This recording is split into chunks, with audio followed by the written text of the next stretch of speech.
Back. I had to make sure I wasn't dreaming when he said what he said. So, but I'm here, of course, joined with Nick Bodkins of the Bodkins Show. Nick.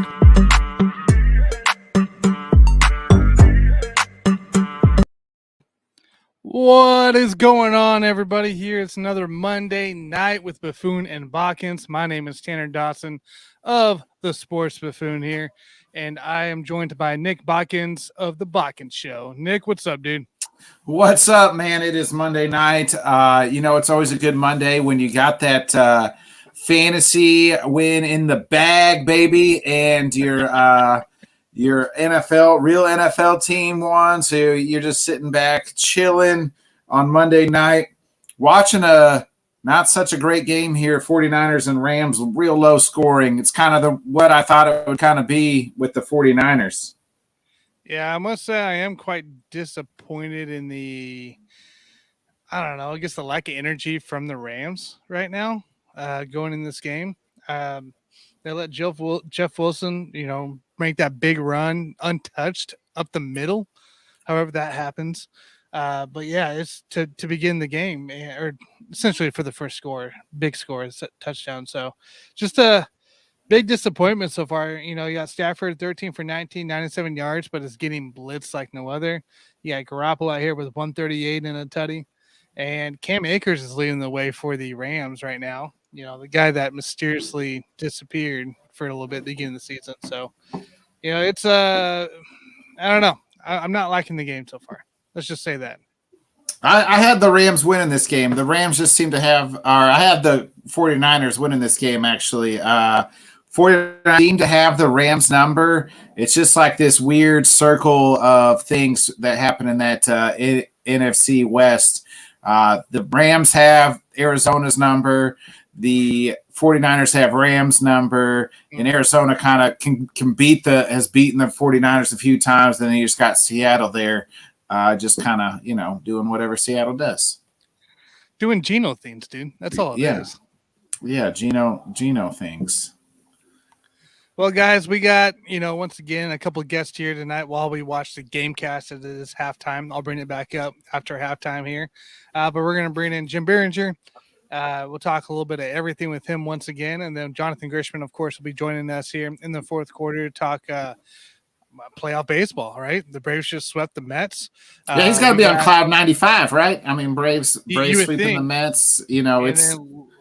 Let me give a check here. It's a big day for the Brewers in Philly right now, and Brewers have lost the last 3 games they needed to win, and right now Brewers are down 2-1, top of the 7th, and the Phillies are up 1-0 on the Astros into the 5th. 2 big games we got to watch for, as I'm pretty sure if the Phillies win or if the Brewers lose, Phillies will automatically get the bid for the final wildcard spot officially. So big game for me, obviously, because, I got a little relation with the Brewers. So brother might be coming home early, I was about to say, he might see his niece sooner than he wants. So we'll see. But yeah, so we'll kind of finish. That should be pretty much, I guess, figured out by the time Jonathan gets on. So, but yeah, we got a lot of stuff to talk about today, guys, of course. If you guys haven't already, like, subscribe, follow. We do this every Monday night, usually about halftime. And then we bring on, cover the second half of the game while the GameCast on as well. Like I said, while we, just kind of talk it out. It's almost like a Manning cast, but it's better. That's all I'm going to say. I don't know who's saying that, but hey. I am. I like Manning, though. They're freaking hilarious. So let's bring in Jim BIRINGER, guys. Unless a dumber, uglier version of the Manning cast is what I'll call it. Yeah, as long as I can be Peyton, I don't care. So you're gonna break down the Bobby Wagner hit on the protester? Exactly. Break that down, man. That was the one play I missed. So I was out doing stuff with the daughter real quick, and apparently that happened all while I was away. So now I'm on Twitter trying to find it so I can play it for everybody. I just sent you the link in Facebook. Did you? Yeah, I just sent you the link. Oh, now I will play it over this No problem. No problem at all. Jim, what's going on, dude? We haven't talked with you in a while. Not much, man. What's going on? Hockey season right around the corner. Giants, another victory for the Giants. So, a lot of everything's going on right now. Hey, how are you feeling with the Giants? Saquon out there at quarterback on Sunday at times. They're traveling across the pond now to face my Packers on Sunday, early Sunday morning. But, that's going to be – I think it's going to be a close, ugly game because that's how both teams play it. I mean, you summed it up right there. I mean, look, Daniel Jones hurt, Tyrod Taylor hurt. Who knows who's going out of quarterback or who the backup to the quarterback's going to be. And the Giants can't pass the ball. All they can do is run the football. And it's just going to be ugly across the pond. And somebody's Sunday is going to get ruined early. It might be the folks in attendance because I think it's going to be a low-scoring game there, but they're going to be used to it watching soccer over there. So yeah, exactly. I expect a low-scoring game, a close game, and the Packers I think will eke it out just because that's what Aaron Rodgers they find a way.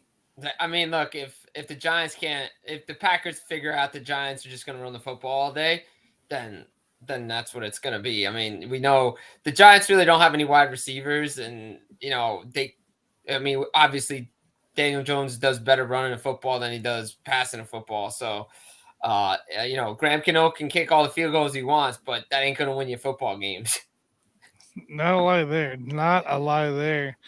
What do we know about this quarterback situation going on?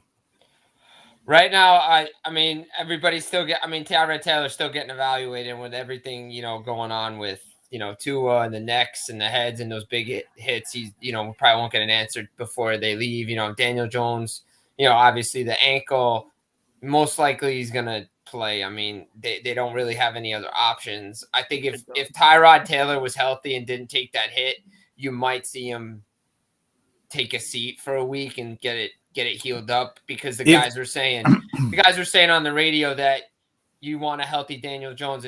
If there was somebody else like they had the situation last year, Daniel Jones is probably marching out every game. If Tyrod doesn't take that hit and doesn't get hurt, you may never see Daniel Jones the rest of the season. I think he's a better quarterback than Daniel Jones, is a better passer than Daniel Jones. But Tyrod's always he's just so unlucky. Like he's always that guy that before the next guy. In Buffalo, they traded him out when they drafted Josh Allen, said get him out. I think he was in Cleveland right before Baker Mayfield. Wasn't he in San Diego? Yeah, he was in San Diego, was their quarterback, and got the old shot to the lung, literally, and had to be rushed to the hospital, and then Justin Herbert takes the reins. So he's got to be like one of the most unlucky quarterbacks in the history of the league. He's always the guy before you get to the next guy. He's always serviceable. He's a very good serviceable backup quarterback / starter. Took the Bills to the playoffs a couple years ago. And then they got rid of him when they got Josh Allen. But he's always right around there. But yeah, I think he's still better than Daniel Jones. And we may never have seen Daniel Jones, but then he gets concussed, and now it looks like Jones gets to come back and play. Tyrod took over. Davis Mills took over for Tyrod last year. So yeah, he got hurt. He got hurt. Injury. Yeah, he got hurt in that game, right? And then they stuck with Dougie Mills. Yeah. So very, very unlucky for Tyrod Taylor, unfortunately. But look, like you said, it's going to be an ugly game. Packers definitely have the edge heading into this one. But if you're a Giant fan, you're pleasantly surprised being 3-1 after 4 games. Are you worried though? I mean, Saquon had 30 carries on yesterday.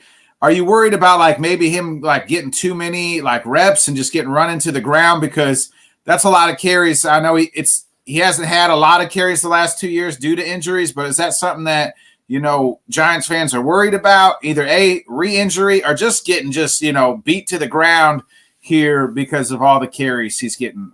I mean, I would definitely be worried getting 30 plus carries a game. I mean, that's where the Giants have to figure out who's going to play wide receiver and who they're going to throw the football to, and maybe get some curl routes, thinking dunks down the ride, maybe get him involved in the passing game. But again, Evan Neal, he got hurt. That offensive line's actually looked pretty good. this year. Outside of the game against Dallas, the offensive line's held up pretty good this year. Hopefully, Evan Neal can make the trip. He's actually been playing pretty well at their draft, one of their draft picks this year for the Giants. So, again, they're doing some good things, but again, you want to make sure you're not running that workhorse guy into the ground. And as I've said, the Packers, they could figure it out. If the Giants are one dimensional, they're just gonna bring the house. They're gonna load the box up, and they're gonna make Daniel Jones pass the football. Well, they tried to do that with whole Zappy on Sunday with the Patriots, and the Patriots were still able to find ways to run the ball pretty well. And then, that game ended up being a lot closer than what probably it should have been. Rodgers did throw a pick six and a couple things with the Patriots' way, but the Packers ended up pulling out. So, I mean, it's possible, Jim, that the Giants could go over there across the pond and get a W. I think the last time they were, I don't know, maybe I'm thinking of the time before that. I know they're either 500 or they've won the last time they went over there, they won a game. So I think they said that the Giants have never lost in London and the Packers have never played in London. So all right, so something's gonna change. Something's gonna change on Sunday. Hey, I was gonna say that Giants team is. We always talk about the offense, right? The lack of receivers, Saquon, getting 100 carries a game, and Daniel Jones doing Jones things. But really, for this Giants team, it's the defense. The defense has been huge for this team. The whole reason why they are, with a winning record, period, but it's because they're able to keep the games close. They're able to keep the offenses, give Daniel Jones essentially the ball back each time, and it's like a bend don't break situation for the Giants defense. Am I wrong on this? No, not wrong. No, I mean, you go back to the first weeks against Tennessee, kept it close down. They didn't let it get past 13 points. They were able to, work their way back into games. Again, outside of the Dallas game where they that game probably should have been over in the second quarter because CeeDee Lamb was wide open and dropped a gimme touchdown by Cooper Rush. He comes back and he's like, yo, my bad. I'm like, yeah, it was your bad because that game probably shouldn't have come down to Dallas scoring later in the game in like the fourth quarter. Not only did he drop that open touchdown that, almost cost him the game, but he did cost me a fantasy point game on that. So yeah, appreciate CD for that. Yeah, exactly. But no, the defense has played really well. I mean, it's always been a staple of good Giants teams. It has been the defense and it's been a good running game. And, obviously, they've had their quarterbacks throughout the years, Eli, Phil Simms, guys like that. But it's always been defense first with the Giants, and the offense is going to come by running the football, or you're gonna make receivers out of somebody. And maybe if Robinson comes back, that's another target for Daniel Jones. Get the tight ends involved. They're going to have to change their offense up because they don't have a game breaker down the field. Hopefully, Kadarius Toney can come back. He's been hobbled by a quad injury, so I mean he's got some speed and he looked good in limited time last year. But you're talking about that Giants defense. I was just kind of scrolling here. They haven't only that Cowboys game was over 20 points or more. They haven't allowed a team to score over 28 on them. I mean, that Cowboys game was the most at 23, I think it was. So. I mean, that defense is legit. That's what they got to do. Play really good defense that keeps them in games. Yeah, exactly. I mean, that's what they have to do every week. And as we said it from week one, it's going to be ugly. It's not going to be pretty. And you shouldn't expect pretty from the Giants because that's not the type of team that they are. It's never been pretty if you're a Giants fan. Outside of the year, they had Plexico where Eli could throw the ball up and he'd go get it. I mean, this team is never been pretty. It's run the football, hard-nosed defense, ugly victories. That's always been the Giants' staple. Well, they're about to get a lot of down and dirty games coming to play. I don't know if you saw this. They hold 29% the efficiency, third down percent for opponents against the Giants defense. But now they got, Rodgers. Offense is struggling. Green Bay doesn't look dandy like they had in past years. Well, here's the thing. So I didn't know this until Dan Orlovsky pointed it out this morning on Get Up. The Packers have the second most explosive plays in the NFL. They're just, their explosive just looks different than everybody else because it's not 40-yard bombs down the field. It is, Aaron Jones breaking a few tackles here and there, but they have the most second most explosive plays in the NFL. So I know we say that it is a struggle because it does look like a struggle, but the explosiveness is still there. And I've kind of said this even way back when it'll be a struggle early on for the Packers, but about midway through the season, once they figure it out, we'll be all right. Well, so what are we talking midway though? Are we talking like week 5 coming up, or are we talking? I think week 8 yeah. is about midway. Yeah. Well, I mean, speaking of explosiveness, I mean, Nick, I gotta, I was watching that game yesterday with the Patriots, and I gotta say, your boy, that was a touchdown. I really don't care what the rules say. That's a touchdown, because any other place, he's down by contact before that ball comes out. So I understand the rule. I get it. I understand it. It's stupid because he had possession going to the ground and he was touched and his elbow and knee hit in the end zone. I get it. You have to survive the ground. That's a touchdown. Hey, we're playing in the backyard. We're all saying that's a catch and a touchdown. That's exactly what I say. You know what I mean? Exactly. So. Yeah, that's exactly. That's fair enough on that. Yeah, no, that's fair. Like, I guess explosive plays. I think you just got to have more consistency in some of these games.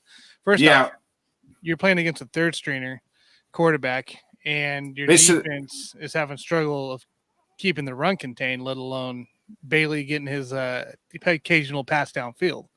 So there's just, like you talked about last night, we were talking on your show, doing the recap, essentially, that, and I asked you about the Green Bay's defense. Are they really not good or something like that? And you were right. They can't stay off the field for long because the offense isn't moving the ball down the field to keep the defense on a rest.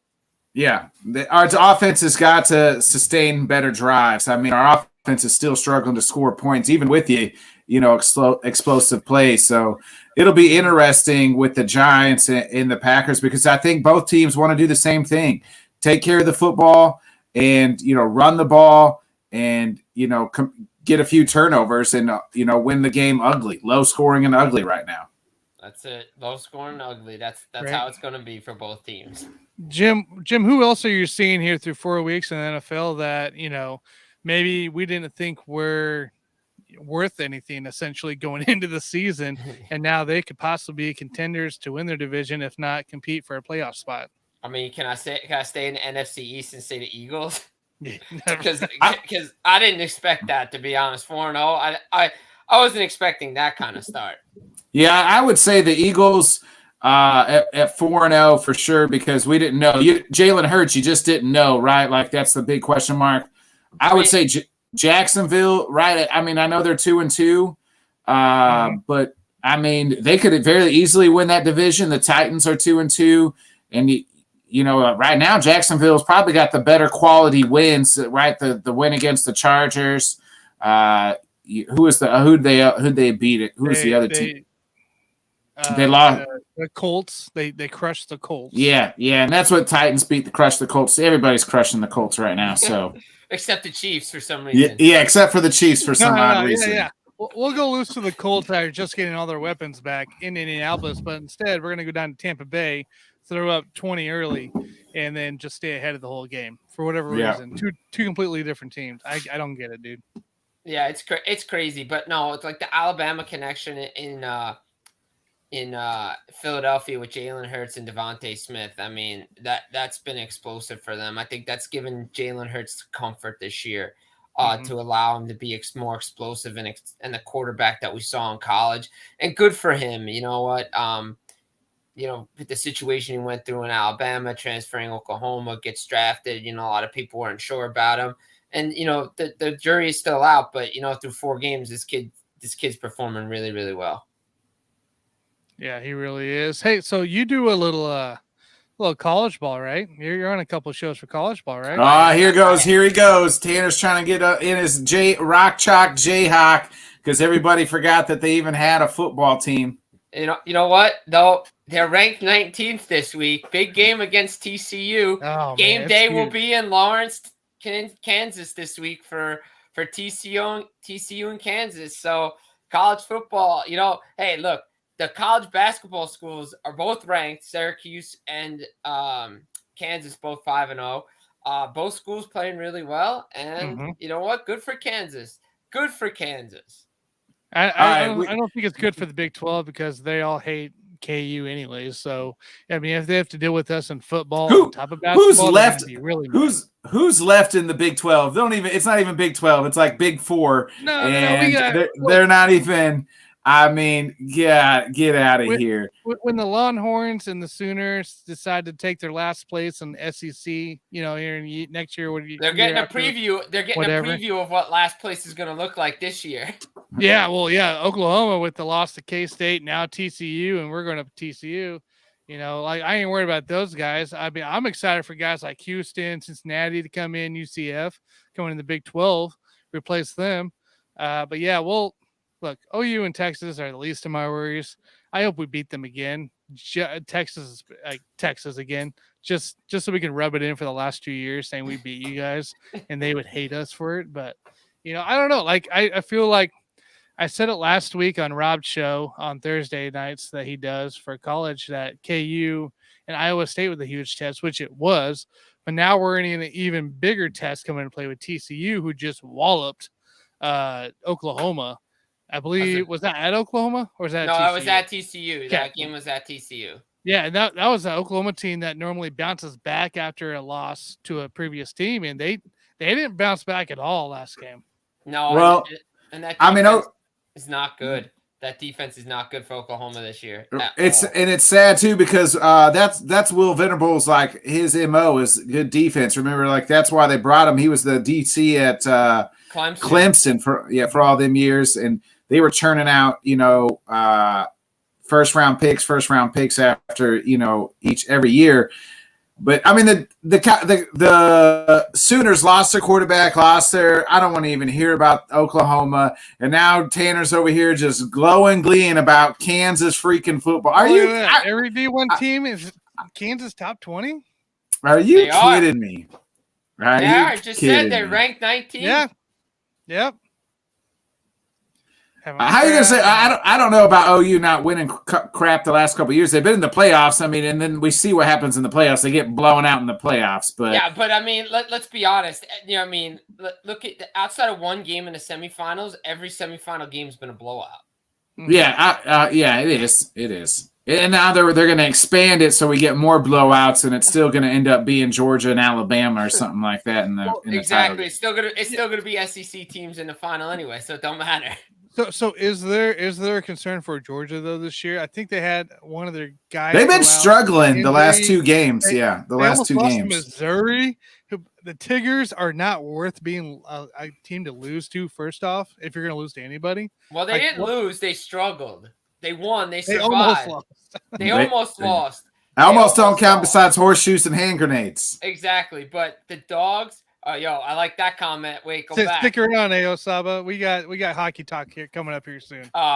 Look, I watched that game. Georgia was playing. After it was over, I was like, they ain't gonna be number one after this week. After what Bama did in Arkansas, I was like, the Alabama's gonna be number one. Georgia will be two. But you gotta look what the Big Ten's going on right now. Ohio State, Michigan, Penn State playing really well. That Big Ten East is always a murderer's row of who's gonna come out of it unbeaten, one loss, whatever. But Oklahoma State making a case in the Big 12. There's a lot of good football happening right now over the Pac-12. USC, Utah, what's going to happen with those teams? Tennessee. Oregon's kind of bounced back since their early losses. Yeah, but Bo Nix can't play against Georgia. So, I mean, like he can play against everybody else except Georgia. Put Bo Nix in a highlight situation. Let's be real. Put Bo Nix against Alabama or Georgia or heck, I don't know, maybe even Clemson.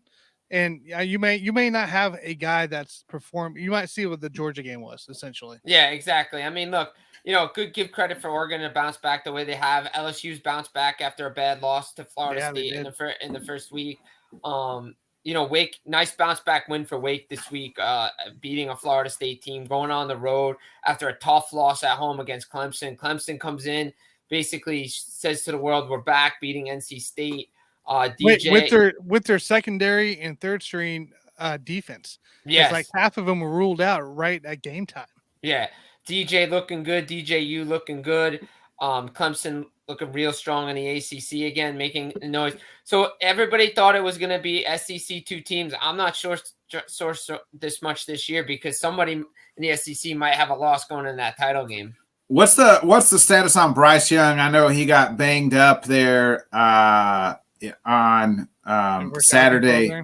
Yeah. Is he coming back, or what's the status on him? Saban says it's day to day. AC joint sprain, so you don't know until he goes out and practice. He said he's had, according to Saban in the post game, he's like, he's had this last year. After a couple of days, it's been fine. He can throw the ball again. I mean, Texas A&M's coming to town. Bama shouldn't be too worried. I mean, the A&M offense is just not good, and Texas A&M does not play well on the road, especially against Alabama in Bama. In Tuscaloosa, it's not going to be a pretty game. Bama should win going away. And Bryce should be fine for the rest of the year, but it's just tough to see because they're more dynamic with him in there, but they had to change it up to where they had to run the ball more. And we know what Alabama can do running the football. Jim, I haven't really followed a whole lot of college football soccer season with all my kids right now. So who's like the Heisman? Who's the Heisman runner up, or like who's the leading the Heisman? Is it still CJ? I don't know if you know who he is. Is it still? I don't recognize Kansas football until they actually do something. Is it CJ Stroud? Is that still the number one kind of guy for Ohio State? CJ Stroud, Ohio State. You have Bryce Young down in Bama. Obviously, the kid from UCLA is getting talk up. DTR, the quarterback. It's always like quarterbacks and running backs. It's never like it's supposed to be the best player in college football, but it always goes to a quarterback, running back, sometimes a wide receiver. Caleb Williams is getting talk for what he's doing in USC. So it's so early because a lot of these guys, can they sustain the play throughout? And then there's always guys you don't see that are never on national television that put up great numbers throughout the year and should be a Heisman favorite. Adrian Martinez. I mean, he's another guy. Adrian Martinez is still playing college football. He's on K-State right now. Yeah, he's the quarterback. It's one loss to Tulane right now. It's because of Adrian Martinez. I mean, that's why they're winning so much. Yeah, it's pretty much. I thought he was like a fifth-year guy at Nebraska 2 years ago. That's what I thought. Man, Nebraska got a new Martinez guy. Nebraska, getting fired coaches. Wisconsin fired their coach. Colorado fired their coach. It's pandemonium out there. Who do you got? Do you have any early candidates replacing Nebraska right now? Like, who would you say going into next year should have Nebraska? Tom Osborne. Maybe. I mean, I'd say whoever wants the job, maybe think twice about it. I didn't know Wisconsin fired their coach. Yeah, it just happened today. Today, yeah. Oh shoot, I didn't see that. Yeah. Yeah. What was the reason that I didn't even know they were struggling that bad? Who did they lose to? Didn't they lose to Illinois over the weekend? It was Illinois this week. Yeah. And that requires firing. Yeah, that definitely requires firing. They got beat by Ohio State really bad. Wow, they lost to Illinois, and they had one other loss too, I thought, or didn't perform very well. That's a team that probably should at least been in the conversation, at least beginning the season to win a conference. At least go to the title game. Yeah, at least to the title game. They're usually right there. Hasn't been anything. If Wisconsin passes on him, Lance Leopold ain't leaving Osaba. We all know this. Yeah, he ain't going to another broken program after he fixes one. Wisconsin's not broken. Wisconsin, it turns out year after year, I would leave Kansas in a heartbeat and say, I'm getting out of this basketball school and going to where I can recruit someplace. Who have you played? Houston, West Virginia. We beat Iowa State. We beat Duke, who was undefeated and who only held teams to like 14 and under. Duke, like that matters. It's not college basketball. It's talking about football. Don't hate on the basketball schools. Yeah. Syracuse 5-0. Syracuse playing well too. Dominating. Granted, they almost lost a couple of weeks ago on a Friday night. I think Tennessee's undefeated. So Tennessee looks like a monster this year. Yeah, I know, right? Oh my, scoring points like no other. All right, I want to know real quick here. I know it's early. We're only like 5 weeks in, but what's your playoff prediction? I mean, I would say I would be remiss to say I think Alabama, Big Ten champ, either Ohio State, Michigan is going to be there, unless Penn State somehow like runs the table and runs the gauntlet and does the whole Penn thing. State's they're in the East though, right? Yeah, with Ohio State and Michigan, that's a gauntlet. Is Michigan really that good though? Like, I know they didn't have much of a pre-conference, or whatever schedule going into play, but I mean they beat Iowa. That granted, Iowa can't move a ball down the field. It seems like Iowa has their quarterback is a monkey humping a football is better than Petrus at quarterback. So Petrus. Iowa sets offenses back like 50 years. I mean, yes, Petrus is the worst Don't get me started on Iowa's freaking defense. Our offense, God, it's so awful. I like JJ McCarthy at quarterback. I like the moves that Harbaugh made. Again, everybody's looking ahead to see Ohio State and Michigan towards the end of the year when they'll probably go to the comp. But Michigan still got to play Penn State. Both teams still got to play Penn State. Michigan always slips up against Michigan State somewhere. Somehow Michigan State always pulls up a win. So let's see if Ohio State and Michigan are undefeated going into that game. Anything is possible. To me, all eyes will be on the Pac-12. Can USC remain undefeated, get through Utah, win the title game? Because if they can and they look good, they just have to fix their defense. Then they'll have a legitimate shot at the playoff. Is USC back, Jim? I mean, they finally got the right. Bring him back. They got the right coach, the right quarterback. USC is back, right? I mean, I think if they make the playoff, I think I can make that affirmative statement saying that they're back, officially back. A lot of transfers this year, use the transfer portal. But I think Lincoln Riley's the right guy there. You could clearly see it through 5 games, but they got to shore up that defense, especially again playing against weaker opponents. I mean, Arizona State kept that game close. Fresno State, like you should be able to. Your defense should be able to keep those leads, especially against weaker teams.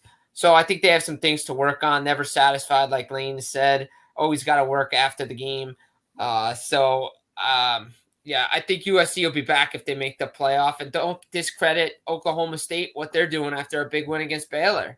I just want to ask about the USC. Is it Lincoln Riley? Is it it might be a combination of all three. Lincoln Riley, Caleb Williams, because he brought Caleb in from Oklahoma, we know. And is it the NIL too? Because they went out and just, they got guys, right? Receiver, yeah, right? They used a lot of transfer portal this year. NIL. Mario Williams came in. He's a transfer that came in that with the offense. So yeah, I mean they used the system to their advantage, and USC, and I think that's something USC needed to do to get back to prominent because you're going to be switching to the Big Ten soon. You want to show that you can compete with those teams. And, I think for the Pac-12 to be relevant, I think USC needed to be good. Yes, Utah won the championship last year, Pac-12 championship. I think Utah will be good again. But, I think for the Pac-12 to have a team, it has to be SC and it has to be an undefeated SC. Pac-12's never made the playoffs. No, I think that is incorrect. I thought they've never made it. Who made it? I think it was Washington and Oregon. I think both made it and both lost. Yeah, I didn't think either one of them made it. Yeah, I was thinking it was 2 SEC teams, usually a Big Ten team, and usually Oklahoma. ACC, I think it's usually. Well, I think one year. I think it was one. Clemson. One year Washington got in and got smoked by Alabama. I'm gonna have to Google it because I didn't think. So he's right. Since 2017, not. Pac-12 has made the 4-team college playoff since 2017. Yeah. Wow. And that's when the 4-team playoff happened. Yeah. So I thought so. I thought I was right on that one. I think it was the year before that Washington got smoked by Alabama. Yeah, I think so. Yeah. Yeah. In like a bowl game or something, a bowl game. But I was saying since the 4 teams, I didn't think that. I think they've been close come the final weekend and they've just missed out. Yeah, it's usually that they need to win the title game or something, and then it doesn't break their way. But yeah, no, I mean this would be the year for them if USC can run the table and look good doing it. No, definitely. I'm excited. It's a lot of college football left, and I'm excited for it here. And a lot to talk about ahead of time. All right, let's get to it. Learning time with Jim. Learning time with Jim. All right, let's Lucky go. time. Let's I go. saw there was a bunch of moves that happened. I heard a retirement happened. We're getting closer to the season start. What's going on, Jim? What's going on in the hockey world that All right, we so- need to know? All right, so we got a couple retirements. So Zdeno Chara retired, PK Subban retired, staples for their teams on the defensive end. Chara's, draft pick of the Islanders, went to Ottawa, Boston. Mostly everybody knows him his days with Boston. Big Z back there. Won a Stanley Cup 2011. Was part of that core with Bergeron, Marchand, all those guys. PK was drafted by Montreal. Flamboyant guy, did well in Nashville with New Jersey. He's retired. He's going to go to the media. Most likely he's going to be with like ESPN, TNT, one of those guys. He's great for television. He's a personality. It's good for the game, grow the game. So those guys retired. Big news today from Ottawa, one of the teams that up and coming that have high expectations. Their goaltender is going to be sidelined with upper body injury for 5 to 7 weeks in a tough team. In a tough division where a team with expectations, you're going to lose your starting quarterback. Look where I am. Starting goaltender. Starting goaltender. That's a tough blow for the Senators to make as the season opens next week. The season officially opens this weekend over in Prague. The San Jose Sharks and Nashville Predators are going to play a couple of games over there to start the season. That'll be fun. For the overseas crowd, the global series, as they like to call it. What is that, an early game? I'm trying. They're two. It's like right before the official. Like it's the start of the season, but it's the unofficial start of the season because the official start of the season starts next week. Jim, where is the Winter Classic being played at? Because that's really, to me, I feel like that's when hockey season we kind of talked about that when hockey season starts off. Where's that being played at this year? It's in Boston. It'll be the Pittsburgh Penguins taking on the Boston Bruins back in Fenway this year. So that'll be a good matchup, fun matchup. I mean, everybody complains it's always the same teams, but there's a reason why it's always the same teams because it's a ratings draw, especially on the day that there's a lot of college football. I'm about to say, I feel like Michigan would make a lot of sense for those two. They did it at the Big House one year. They did it at the Big House at Michigan's home field 1 year, I believe. Yeah, it was the Detroit Red Wings taking on the Toronto Maple Leafs 2014. I'll never forget it. I was there for that game. It was awesome to be at that Winter Classic. So much fun. Nice. It's awesome to be at those kind of games. It's a once in a lifetime kind of thing where you want to go experience the outdoor games. After you experience one, it's like, all right, I'm good. So, that's kind of on my bucket list to go. That's why I was asking. Me and my wife have been trying to plan someplace to go for New Year's Eve, but I ain't going to Boston. That's too far. I thought Minnesota had one last year. Minnesota had one last year. St. Louis played. It was like negative. St. Louis had one. I think at Busch or something like that. Yeah, St. Louis had one at Busch Stadium, like 2015. Chicago. Yeah. They need to bring it back to St. Louis. I'd like to go to that one this time. I mean, I thought St. Louis did a pretty good job with the Winter Classic this year. I thought when they had it, I should say. Yeah. Against Chicago, I thought that was pretty good. But it all depends where they want to go, where they want to do these stadium games. I know there's a stadium series in North Carolina. Carolina Hurricanes are going to get their game back because of COVID last year. I think Washington's coming in for that game. The All-Star game's down in Florida. They're trying to make some things up there with the All-Star game. I thought Vegas did a great job. I don't understand why it just can't be in Vegas or Nashville every year. I personally think that would be ideal, just to have those two cities just host the All-Star game every year. That would be fun. That make too much sense. Yeah, exactly, because the NHL doesn't make sense half the time. But but no, look, also Keith, I also forgot to mention Keith Yandel on the same day. He was the first guy to start this retirement trend on one day. 3 guys retired on one day. So give it up for the Iron Man. Keith Yandel also retired. And then, of course, Nathan McKinnon, somebody had go before. Nathan McKinnon, highest paid player in the league, salary-wise, $12.6 million, 8-year extension with Colorado. So the Avalanche are loading up for another run at the Cup this year. Dang, so they are loading up into play. Yeah, they're loading up. I mean, the concern for them is obviously goaltending. Let's see what Georgiev and Pavel Francouz can do. Who's going to be their second line center? Obviously, with Nazem Kadri in Calgary starting the year. Calgary looks like a very, very strong thing. I think they're better this year than they were last year, and that's saying something considering who they lost and who they brought in. And I think Calgary's going to be ready to go this year. Look like George Kittle almost caught a touchdown, but I think he stepped out. I think it's gonna get called back. It's gonna get reversed. I think so. Yeah, it's gonna get. It looked like he stepped out. Pretty disappointed here. Like Cooper Kupp just almost went to 100 yards from 60 to 100 in that drive right out of the half, and then they ended up kicking a field goal, and now 49ers just marched down like 4 plays to possibly score. Well, now they're going to have to settle for a field goal. It's 4th and goal. Kittle's foot was out of bounds, so now they're bringing in the kicker. It was on the back. It was a back line. It was a heck of a catch, and just couldn't quite get that foot in bounds. And so now it's 49ers making it 17-9 here. Go back up by 8. Let's see what happens here. So, Robbie Gould, the gold standard. The one that kind of caught my eye today, the news was Sidney Crosby talking, and that's kind of front. Of course, I pulled it up in his front page, but he's saying he's got the vets back, he's got Malkin back, and Letang looking to possibly make a push for a cup this year. Is that possible for Pittsburgh? I mean, anything's possible. This team's aging. They changed their defense up. Jeff Petry's in. They moved out John Marino to New Jersey for Ty Smith. Obviously, Letang signed a big extension. Malkin signed a big extension. Rust is back. Raquel's back. Malkin. They have the band back together. No Evan Rodriguez. He's in Colorado. Can Tristan Jarry and Casey DeSmith be the duo and the tandem that bring you to the promised land? Look, I'm all well and good for making the playoffs. You got to win. Pittsburgh hasn't won since 2018. They haven't won a playoff round since 2018. They haven't won a Stanley Cup since 2017.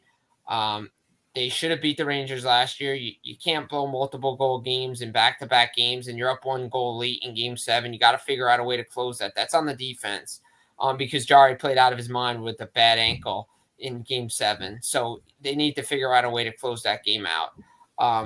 Anything is possible. I think I give them 1 to 2 years before, things they really have to look towards the future because it's not going to be pretty as we've talked about here. I mean, it's going to be like the Chicago plan. I mean, hopefully not 9-year plan, but it's going to be bad. I mean, it's going to get ugly real quick in Pittsburgh. But I think they have I still think they have 1 or 2 year window, but eventually, time's going to start to run out on this Penguins team. I was going to say, is this sort of kind of like the last hurrah here with that group with Crosby and Malkin? I mean, those guys have been playing almost 20 years in this league. I mean, 2005, 2006, they came in. Yeah, they've been together a while. They've all grown. They all played together. Marc-Andre Fleury in that mix as well, even though he's not with the team anymore. Yeah, but this Penguins, this team, they're looking for a last dance kind of thing with this group to see if they can get one more out of it. We'll see what happens when the puck drops. I mean, it's a long season. Anything can happen. I think I'm not going to ride them out just yet, but it's getting close. Gotcha. One last question here. Looking at injuries here. Sean, see, man, learning some hockey is going to make me say names I can never say before. Sean Couturier. Oh, Sean Couturier. Yeah, Couturier. Sean Couturier. Okay, see, I was totally botching that. So he ended up not needing surgery on his upper body injury for the Flyers. And that's a guy the Flyers have kind of built within their system. Is that pretty huge on that going into play? Yeah, I think that's big for him because, if he had to have the back surgeries, most likely he would have missed the entire year. Now he's probably going to miss, they classify him as week to week. We'll see. He's definitely going to miss the start of the year. But the fact that Ryan Ellis is, gone for the entire year again, and he's probably never going to play again, which is unfortunate because he was a great defenseman for Nashville. They're hoping, but I don't think it's going to happen. it's a good thing for him because Couturier has been really vital to the Flyers' success offensively. So hopefully he can get back in the mix. Joel Farabee's moving along nicely for this Flyers team, but it's just going to be a lot of pain in the city of brotherly love this year. Even though, John Tortorella's there, that team is just, it's not good. And that's being nice. It's just not a good team. And, put my allegiances aside to the banners that are behind me. As analytic wise, looking at it, this Flyers team is just, their goaltending needs to be better. Defensively, they're not good. I don't know where they're going to find goals. And there's just so many injuries that I just don't see this Flyers team making any strides this year. Gotcha, man. Let's see. We got a comment here. It says, Tanner, we need to make a bet if both of our teams went out to the Thanksgiving matchup in Manhattan. I agree, Jason. I'll get with you when we get closer, see how things are going. Maybe we'll put a bottle on it or something.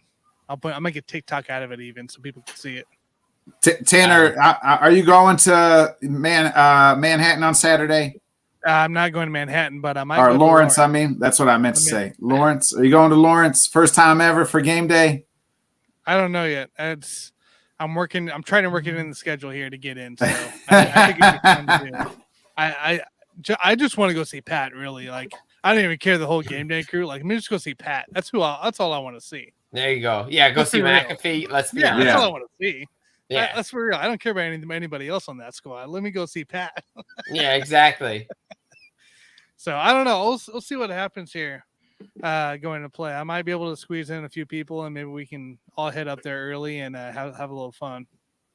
Ayo Saba says he's been. It's super fun. I should go. All right. Maybe I'll make it work here. I mean, it's nice too, right? So it's all in the morning. So even if I don't stay for the game, it's still a fun experience. I can be home in time to do stuff. So there you go. Yeah, I'll keep everybody informed. If you go follow me on my TikTok, Whiskey Sports Podcast, you might see me with some game day film coming. There you go. There you go. There you go. Hey, go up Friday when Pat does his solo show. That way you can just, if you just really want to see Pat, and then just head back on, Hey, maybe I can get on or something like that. Talk to Pat like, dude, what the hell's wrong with you? Why are you on 900 different shows? You're never home. It seems like what do you? How do you get free time with the family? That's all I want to know. Is how does he balance the schedule? Exactly. Sunday, not Sundays. If you follow him on his Instagram, Sunday's his day where him and his wife just chill. So my kind of guy. I feel like this guy takes ice baths on Sundays because he's around. He's doing his show throughout the week. He was doing WWE Friday night. Saturday, it's now college game day. And I feel like this guy just needs like an ice bath of just. So go rep the sports buffoons with super annoying. Dude, I should. Hey. You should. You should. This, baby. I got the sports buffoon sign here. I could go. You should do it, man. I mean, let's be honest. You should do it. I will. Good marketing. That's right. That's right. I'm gonna, dang. Now you guys got me all thinking here. I might make some magic happen here. This might be fun. Well, Jim, you got anything else for us? Any cool takes? I don't know. I forget. Are you a big NBA guy? I mean, I'm a Spurs guy. I mean, I'm just glad. One thing for me before I get out of here, I will say I'm glad for Becky Hammon winning a WNBA championship. Should have been the coach of the Spurs, but hey, it's all right. Pop is still there going strong. So, hey, as far as any takes go, not really right now. So early. Don't overreact too much to things. That's my biggest. About? The Phoenix Suns just lost to a NIBL, whatever it is, team by double digits. It's all right. Yeah, exactly. Who cares, Jim? It doesn't matter until Christmas. It don't matter. It don't matter till Christmas.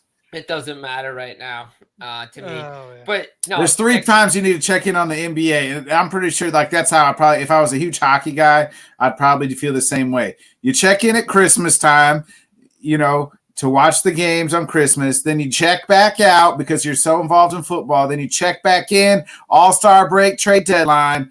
and then the last little month of the season to catch who's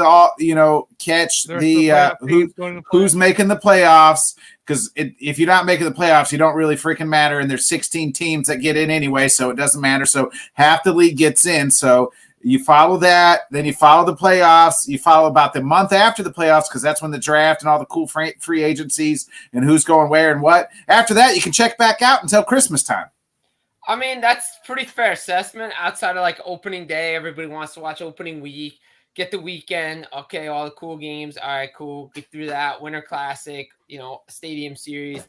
Then you're into your All-Star game, your trade deadline, all that stuff. For those that have to do it all the time, we try to watch all the games and try to get all the highlights, try to do the West Coast bias thing. Because everybody's like, well, everybody on the East Coast doesn't stay up and watch the West Coast games. So how you seeing all the best players? I'm like, all right, fine. I'll watch the highlights of the guys out on the West Coast. That's fine. That's all I do, yeah. Yeah. I'll watch some of the games too. I'll see the guys come in that are on the East Coast. But that's a fair assessment. I will say, comments like, Avalanche could have. I don't base anything off the preseason. I really don't. It's great for the guys being evaluated by their teams, who's going to make rosters, PTOs, all that kind of stuff. For me, is the Devils goaltending situation better? Yes. Based on the preseason, it should be better. Great. A lot of these teams that are struggling or playing well, it's the preseason. Let's see what happens when the puck drops and these rosters of NHL players are put to the test when game 1 happens. This is how you know preseason don't mean shit in any league. The 0-16 Lions, the year they went 0-16, they were 4-0 in the preseason. Preseason don't mean nothing. Shows you preseason don't mean dick. Exactly. Preseason doesn't mean nothing. Justify that comment. I'm pretty sure he was just being sarcasm in that play because we were talking about NBA. Oh, yeah, that's all right. It doesn't matter. I'm just saying the preseason, I don't look at the preseason. I'm like, in any sport. Oh, yeah, I don't really care about it. I don't care. It's great for evaluation, great for scouts. You want to look at your talent, evaluate the guys that potentially have borderline results. Great, that can make a team. Awesome. The Rams are fighting each other. Sorry, Jim. The Rams are fighting each other over here on the sideline. I can't tell who it is, but they got into a heated scuffle between each other. It looked like whoever number 50 and 58 is. Looks like they were scuffling with each other, fighting each other here. That's crazy. On the sidelines. Samsoni Bookham and Justin Hollins. Yeah, I didn't see what caused it because I was listening to Jim and talking, and then I glanced back over to my phone and I see two guys scrapping it out, and they're teammates. So that's always that's never too good. And then you got the coaches in between them. Yeah. Did we have another scuffle this week or? Yeah, it was Marcus Peters in the Marcus Peters and Harbaugh. Right, it was the Ravens game yesterday. The breakdown, the whole fourth down and go for it call that ended up backfiring. Well, that and then Peters was mad because he felt like the Ravens should have let him score and to give our advice, and then they weren't all on the same page. That's fair. I mean, Peters is a competitor. I know it from the Chiefs days. Like people might deem him as a crybaby or like a mean guy, but the guy's he's just competitive. He has that blood in him that it just runs deep for him. The game does. He cares about winning. That's all he wants to do. That's all he wants to do, and he'll show it emotionally too. Being a guy. Well, Jim, we won't keep you much longer here. I appreciate you joining in, talking. I always enjoy talking with you.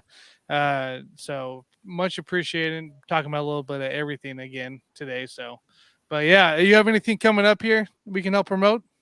I know tomorrow, check it out on Let's Talk Sports. Dan and I are back with our Let's Talk Puck segment. Check it out. He'll drop it in the afternoon.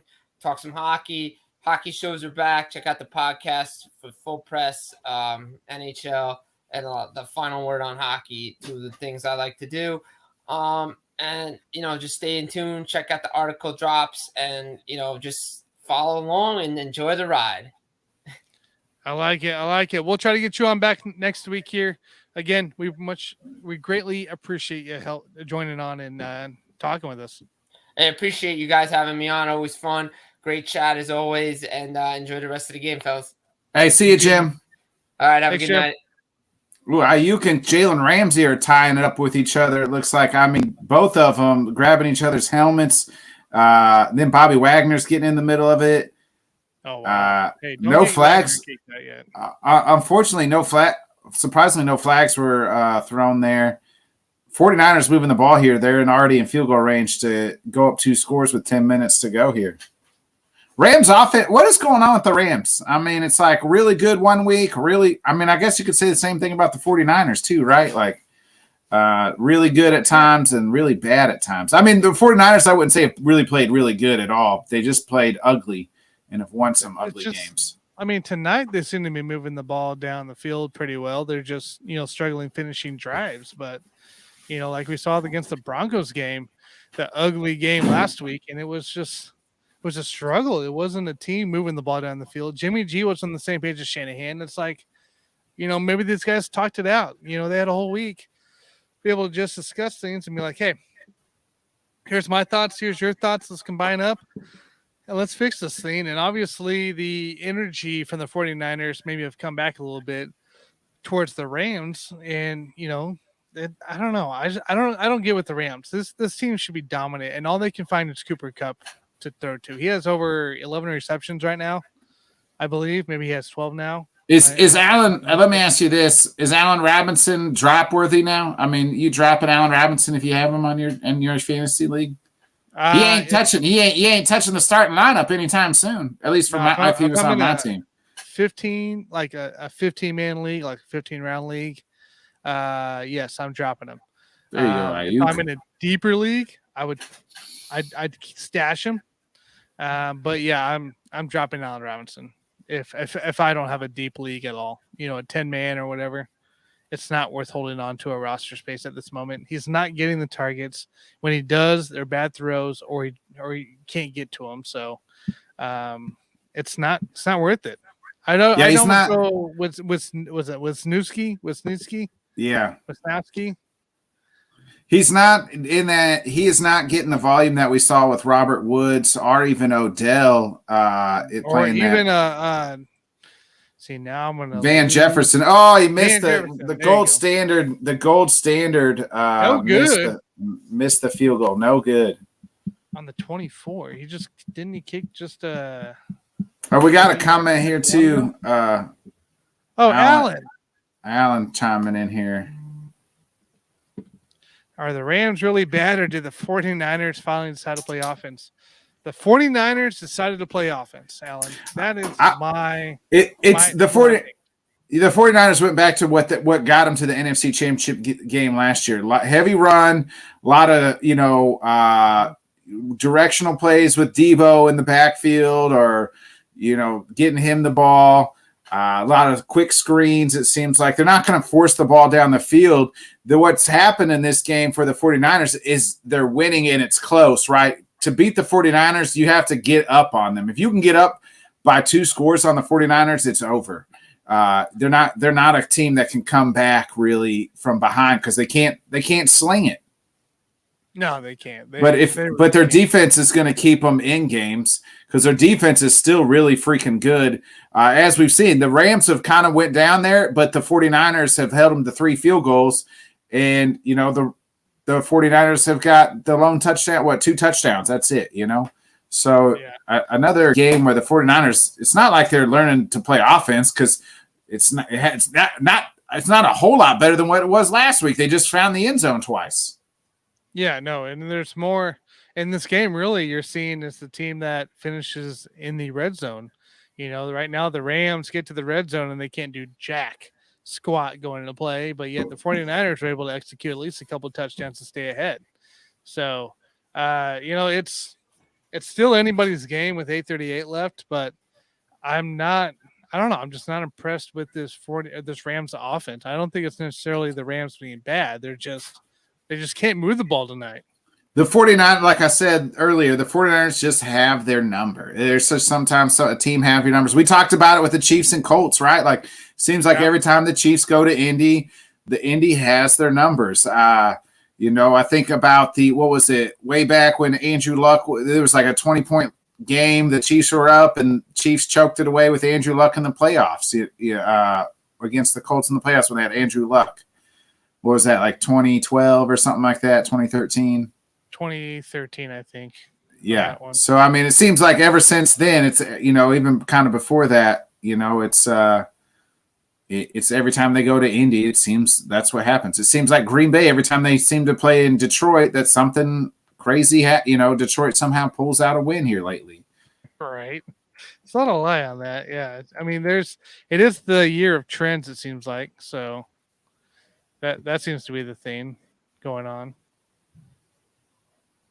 There we go. No, Derek. Eric Armstead's out for the rest of the game with a foot injury, according to Rap Sheet. Eric Armstead is? Yeah, out with a foot injury. Wow. So, what's we didn't really talk about it yet. A lot of injury news coming across the wire today. Javonte Williams out for the year, torn ACL, MCL. Looks like Burks, the Tennessee receiver's out. He's got turf toe. He's going to be out for a little, at least a couple games. Cordell Patterson on the IR, so he's out for 4 games. So I'm not that I'm happy. I don't ever want to see a guy get hurt, but I have Tyler Algier on my fantasy team just sitting on the bench for the perfect opportunity, and that opportunity will begin next week. Maybe this Patterson injury might be good for Kyle Pitts owners, because now he needs a new, a new dump spot going into play, and maybe Kyle Pitts can be that guy. I think they just want to run the football in Atlanta. That's what their coach said. So I think that's what's going to happen. Well, you got Mariota, so you might as well do something simple. Alan's got another question here. He said, having a solid defense help Parsons versus Donald next week. I mean, it's not really, to me, it's not really like they're facing each other. It's because they're, both guys are on defense. And so it's not really like they're going. Aaron Donald, I think, is just, he is a monster among, he makes these guys who are grown-ass men look like little boys. That's how good Aaron Donald is. And Michael Parsons is an absolute stud as well. As far as coming off the pass rush, that'll be interesting. I've always been a huge fan of Aaron Donald just because how he makes such. I mean, they got three times they got to go against him. San Francisco. Oh, I must be behind. Oh, there it is. Yep, pick 6. That's ball game right there. 5 minutes ago, it's over. It's over. 49ers win. Here to get home.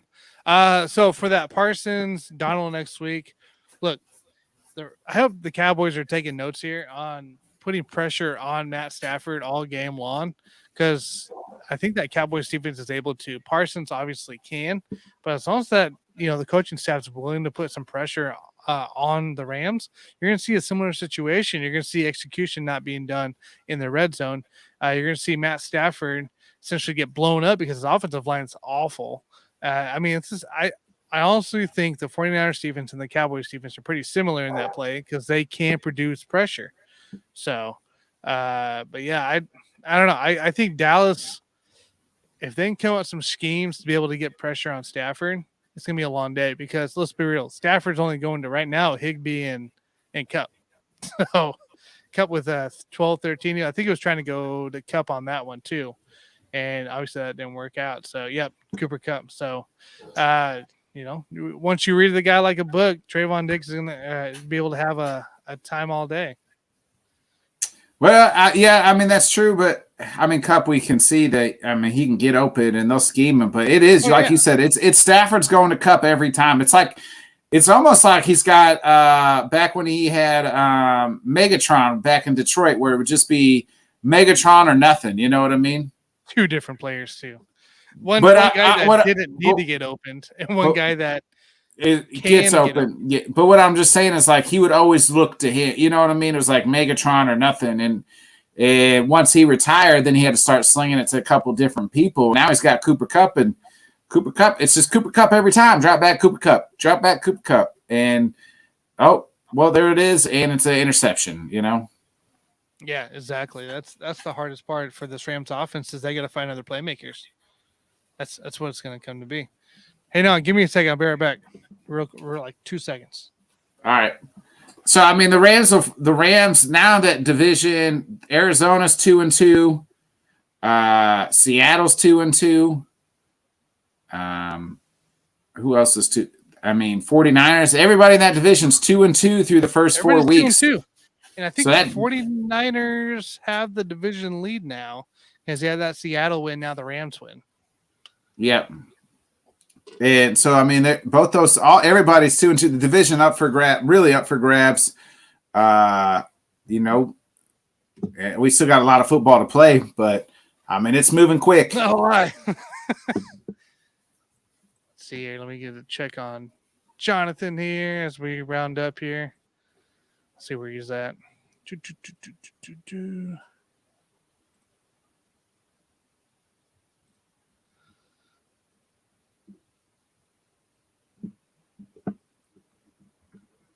Matthew Stafford, 3 interceptions in the fourth quarter this season. Zero pass touchdowns this season in the fourth quarter. Stafford, at least I know I won some money today. Is it the elbow? Is it, you know, what is it with Matt Stafford? Just, I mean, seems to be struggling this year. It's not the elbow. We saw it last year too, where he threw these kind of games where it's 3 interceptions, 2 interceptions. Decision making, trusting his weapons, trusting his offensive line, essentially. So, you know, that's really comes down to. Fumble. Did they fumble? They recovered it, though, right? No, it was. I think he was just down. Okay, just down. So, I mean, that's what it is. It's not necessarily an elbow or like a body issue. It's more of a decision making and more. That's just who he is. I think, if anything, of a trust factor going to play like this. We saw it in Detroit too, where he trusted only a couple guys versus, you know, maybe 3 or 4 going down the way. So a little worrisome for, you know, Rams fans. Yes, they won the Super Bowl, you know, congratulations. But so this year's the Niners, they said they had 1 touchdown we just saw, obviously, and then 5 sacks and 11 hurries tonight. The Rams offense, I mean, yeah, they're missing old man Witt. Oh, Witt, you know, Witt, their center from last year. Oh, yeah, Andrew Whitworth. Yeah. Yeah, they're missing him. They're missing a couple guys going to play on this. Making sure I'm boom. Just checking a couple things. Nope, nothing there.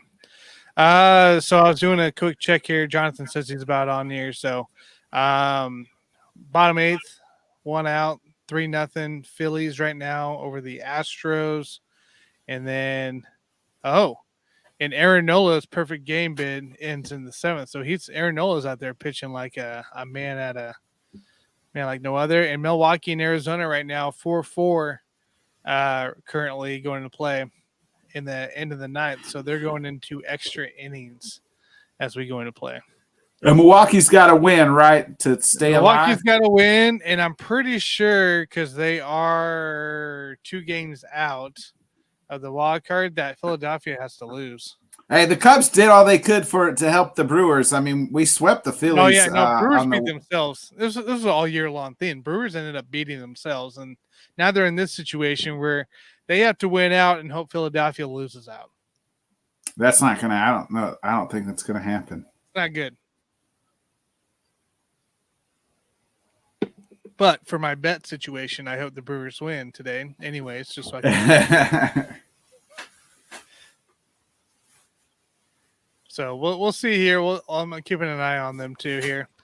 And I got a cool graphic for Jonathan when he hops on about the Braves and Mets. So I think he'll like it when he gets on. Man, I was really hoping I can get away with, you know, a Rams bet today on a couple of bets, you know. maybe the Rams would be the one team this week that would show up and do damage. But I thought the Dolphins were on Bengals. Dolphins weren't favored, and they ended up crapping the bed. Yeah, the Rams Bengals covered. Yeah, and then the Colts. Well, this was a pick'em game here. 49ers Rams was, I think it was like 2.5 or something like that. Anything over. Oh yeah, under, no, I was doing money line. It was plus 150 when I put the bet in for Rams.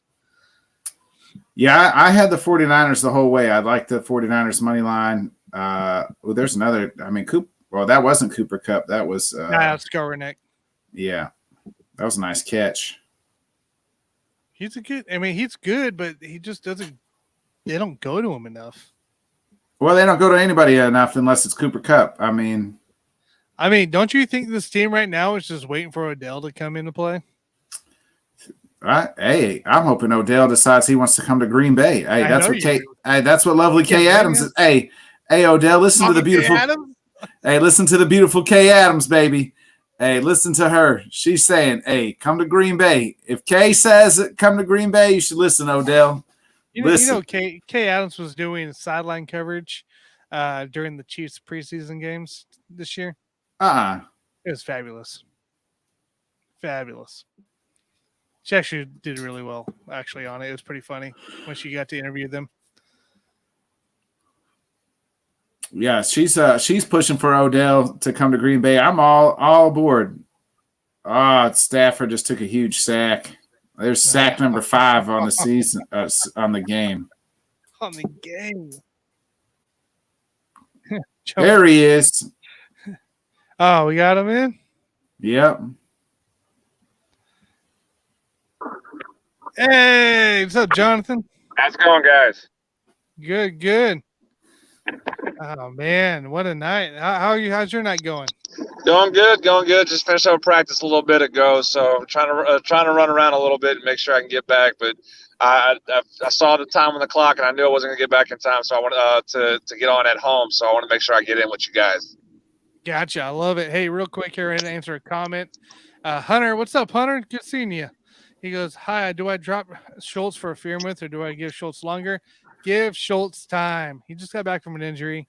The guy's still gonna be effective. Don't drop Schultz yet. Maybe drop another player for Fairmouth if you need a tight end, but don't drop Schultz. Sorry, Jonathan. I would see wait one more week on both of those guys. I'd like to see who's Kenny Pickett's favorite target going to be. Is it going to be Muth, or it could be George Pickens? So I know what it's going to be. I'd wait. Be the ground. Because his next 3 games are not pretty. All right, so Nick, should we jump into NFL or should we do MLB first?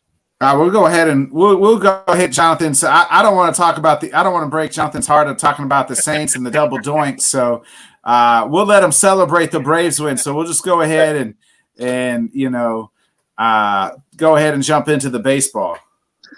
Can't celebrate too soon yet. We still got one more game for my Braves to really celebrate. But yeah, let's talk about the weekend and make me happy for a little bit longer. There we go. So yeah, how about it? Braves sweep the Mets. Huge series coming into play, and Braves take care of business. Yeah, I mean, it was a matter of time, and at least in my eyes, I've been kind of waiting. I think a lot of Braves fans were waiting for when the Mets were going to Met, and essentially what they did. You had a 10.5 game lead. Everybody in the media, everybody in New York was crowning the NL East champs already. But I mean, again, the World Series champions, so they're the defending champs. You have to make sure you finish them off. The Mets, you had the feeling that this was a different Mets team, but they haven't proven that. So that was something that was kind of a wait and see. When was it? Is the Mets going to collapse, or was the Braves going to be good enough to take it? And I like the latter of that. I think the Braves were just good enough to catch them, and it was just a matter of time where they have said, "We've been there, we've done it, and we're going to do it again." And what better atmosphere? I don't know. I mean, you guys can tell me this. I mean, y'all have watched baseball over recently as well. Is there a better atmosphere in a playoff setting than in Atlanta right now, as far as how they've been able to build that stadium and build the area and what it's looked like? I mean, that is. I'm always going to say Wrigley. I'm always going to say Wrigley, Jonathan. You know what I mean? It's been a while since we've had the place packed, but I'm always going to say Wrigley. I'll give you that. I mean, now, the Braves are pretty cool. They get the lights out, going to play. They get their cell phones out, darken the place. I mean, you got the drums, tomahawk chop. You got the drums going. The tomahawk chop is, no matter what some people may feel about that. I love it. I love the atmosphere, and it's a difference maker. It's an absolute difference maker for that team and for the fans. And when you have a playoff setting like that, it truly is intimidating. And you saw it. It was on a grand stage over the weekend on ESPN on Sunday, and it was just amazing to see the team feeds off of it, and it showed. And they proved to be the better team in this NL East race, and it was just a matter of time until the Braves did. When you can sweep the Mets had it set up perfectly. I mean, DeGrom and Scherzer in those 3 games, and you can beat those two. I tip my cap to the Braves because beating Scherzer and DeGrom on back-to-back nights, that's something that it's hard to do. And I was hedging my bet towards the Mets just due to those two guys being the gamers that they were or are, to the Mets in that series, that I figured, hell, they'll take 2 out of 3 with at least those two guys going. Those two guys will keep them in game. So I tip my cap to the Braves here in that huge sweep. Absolutely. I mean, you had it right. All the Mets really needed to do was just win 1 game. I mean, to secure the division, take 2 of 3 at least, but they just needed to win 1. So obviously the odds were in the Mets' favor. Again, you have the 2 best pitchers, statistically of what they've done throughout their careers, and DeGrom and Scherzer. Take it in that setting.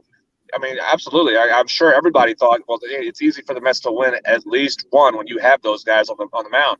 But again, the coming out at some point, I feel like the Braves staff, especially the young pitchers of Max Fried and Kyle Wright, has to start getting the respect of being some of the top pitchers in baseball. I feel like they're being left out in that conversation nationally, especially Kyle Wright, who's a 20-game winner.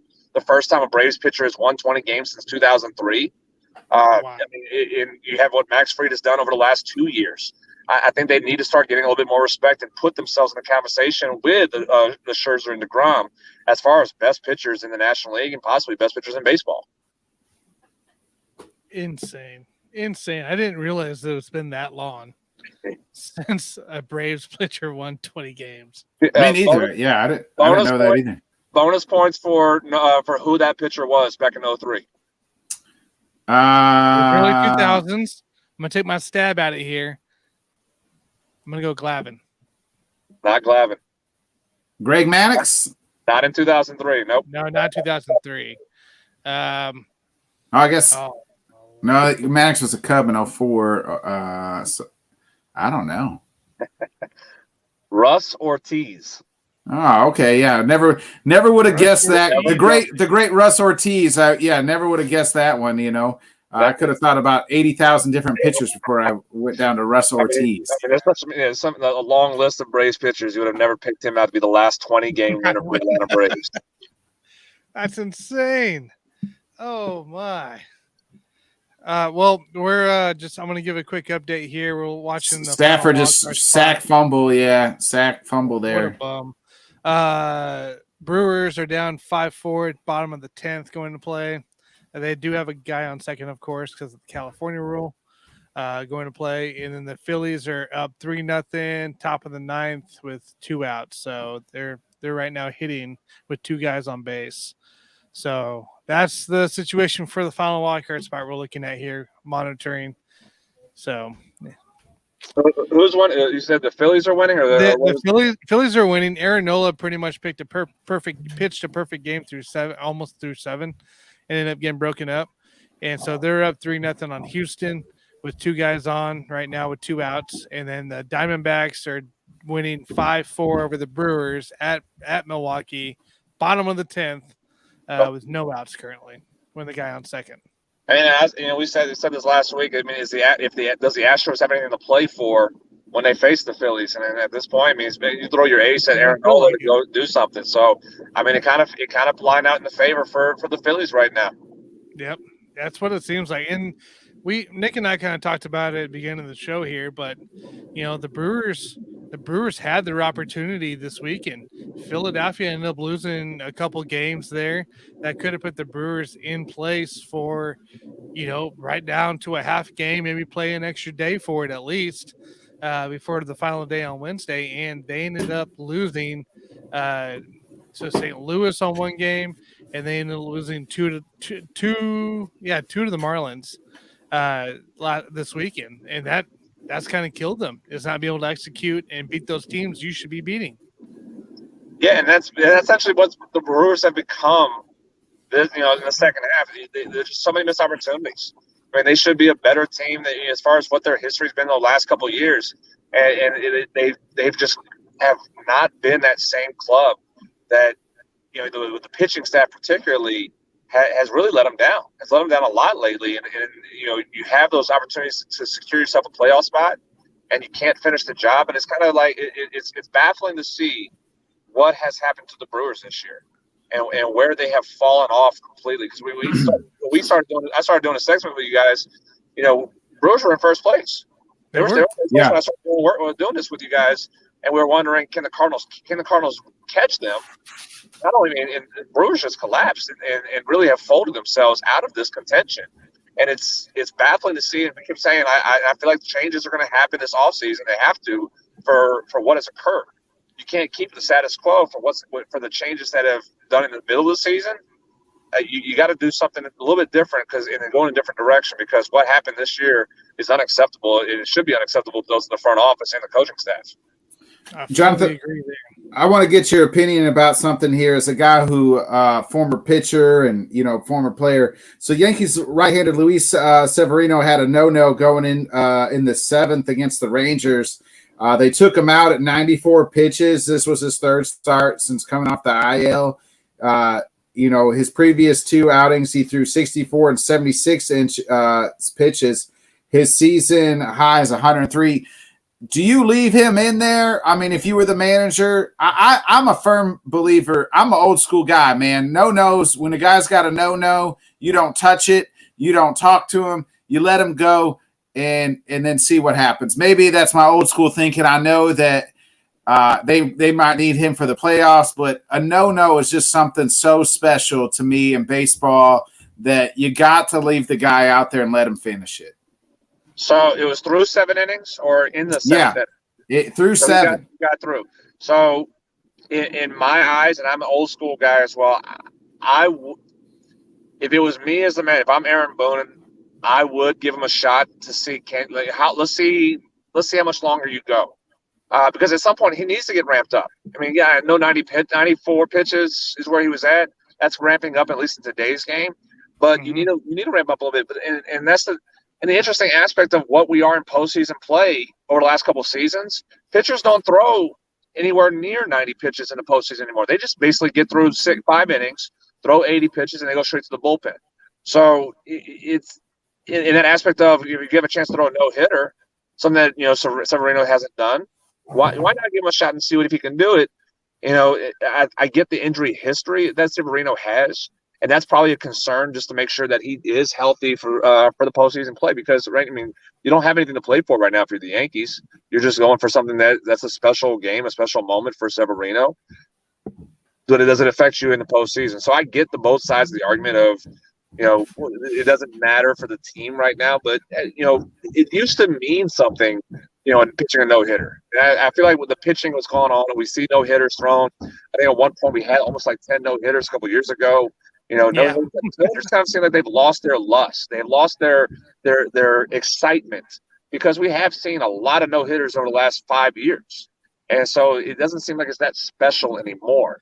And I think that's why you see a lot of managers basically just say, if he's got a no-hitter through 7 innings, we're just going to pull him, because it is what it is now. A perfect game. If he's throwing a perfect game, nobody better to leave him in the game. I know somebody needs to be fighting him to come out or whatnot. But I think that's the idea, is that the no-hitters have just not seemed as exciting in the game of baseball as far as itself, because it has occurred quite often. And it's just like, okay, it's almost as if, like, hey, it's just another type of game now. Yeah. See, Look, if I was the manager, and it's a good thing I'm not, I would have left him in.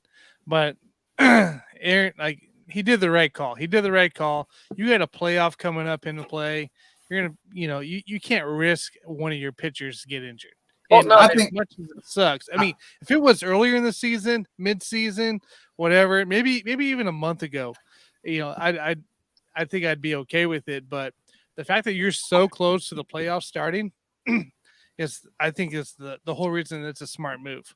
Well, I mean, at 94 pitches isn't that bad. I mean, you let him probably he's probably, gets to obviously over 100 easily, but just let him go out there in the eighth is my, see what happens. I mean, I say that, but then I think about, a guy that was Johan Santana with the Mets. He was coming back off injury, couple of injury-riddled seasons and pitched, 130 pitches in a no-no. And then was just never the same and missed out, never the same of his career ever after that. So there is some of those things in those stories, but I just think, man, when a guy's got a no-no, you just never know. That's something special. I think every pitcher, perfect game and a no-hitter, especially a perfect game. If it was a perfect game, by God, if I'm Luis Serrano, I'm not coming out that game. I'm throwing a freaking 90-yard fastball at Boone's freaking head. He tries to take me out of a freaking perfect game. If you're in the playoffs, it don't matter, man. Like, if you're in the playoffs and you're in the final 3 days of it, dude, you should have threw it early. You should have tried to throw a no-no earlier. Let's be real. You try to throw a no-no every time you're going out there. Throw a no-no earlier, dude. You ain't getting it with 3 days left in the season before the playoffs start. But here's the thing: they're in this. They got a bye though. They got the bye. They're going to have a week off no matter what. So it's not like he's got his 5 days of rest, and then he's pitching again. His season's over at this point now. He's not pitching the rest anymore in the regular season. He's going to have over a week to rest up and make sure he's ready to go for the postseason. So I just think it's a risky injury going. It is. Any ball game that a pitcher goes out, it's going to be an injury risk, even if it's a no hitter or not. You're going to have that, especially with someone who has injury history. There's always a risk factor in it. With the 3-team wild card, I haven't really looked it up, but how's that? How does the schedule play out? Do the 3 wild card teams play each other, or is one team playing the 2 seed now, or how's that working out? So you have the third place division winner in the wild card round with the 3 wild card teams. So the number 1 seed, the Astros, have a bye, and the number 2 seed, Yankees, have a bye. And the third place division, the Guardians, will be playing one of the wild card teams along with the 2 wild card teams playing against each other. And is that a 1-game playoff, or is that it's a 3-game series? So the higher seed of the in that series plays 3 straight home games in the wild card round. So there's no travel at that point. I got you. So Guardians will host the 3-game series, all 3 games. The fourth, whoever that 4th wild card is that the Mariners, or it was that's the Mariners, right? Well, the Mariners is their 6. Yeah. So they would play the Guardians. They'll go to Cleveland, yes. Okay. Who is hot right now too? The Guardians are. Then you have Tampa versus Toronto. Okay. Correct. So I'm going to ask you this: that week bye, because I always feel like we've seen this in the World Series where a team just steamrolls through their playoffs, and then they have like a week off before 7 days, 12 days sometimes before the World Series, and those bats get cold. Is that something that we should be worried about here with these 2 teams that are going to have a bye? Because this is where the Cardinals are going to come into play, Jonathan.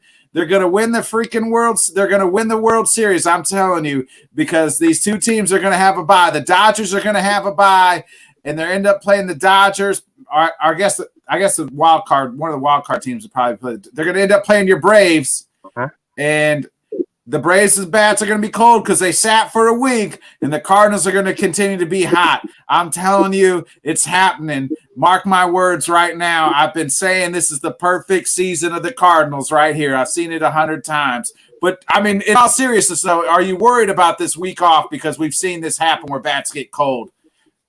I'll say this real quick before I answer the question. I know you're a Cubs fan. I know you hate Cardinals, period. I hate the Cardinals in the postseason because of what happened in 2012 on Chipper Jones's last year. The stupid infield Was that fly. the infield? Yeah, the infield fly game. Yeah, I held a grudge against the Cardinals for 10 years because of that. So, I mean, as far as postseason wise, join the club, Jonathan. Join the club. I despise the Cardinals in the postseason because of that. And I hope we get revenge to ending the careers of Pujols and Molina to avenge Chipper Jones's final year with the infield fly. Just want to make sure I get that out. To answer the question, no, I don't know at the moment right now because it's something a little bit we haven't seen the schedule be like this. So I don't know how teams are going to handle this extra bye week. In essentially what it is, it's a bye week now in the postseason. So I think with today's game, though, you see a lot of guys who are still finding ways to stay in rhythm, and a lot of teams have been becoming more adept to become, to stay within their schedule when they have this time off. Whereas in the years past, they have given them more time to just rest because it has been a long season. But you're seeing more of this where you kind of stay a schedule and you have to follow the schedule. I think teams are going to find ways to at least continue that. Maybe not, at least, live BP, having your pitchers throw, 20 pitches here, 20 pitches there.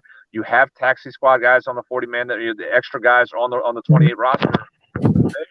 They're going to probably pitch a little bit extra to make sure that your batters stay ready to go. So I think they're going to keep the schedule as is, what their team's routines are, and that way you can kind of keep things in a flow. I would be concerned just to make sure that, hey, if there's time off, how do you handle that time off, and does the bats get cold? Because again, as I've had a conversation earlier today, pitching lasts better in the postseason than hitting does. Pitching dominates in the postseason, whereas hitting does. It's up and down, hot or cold.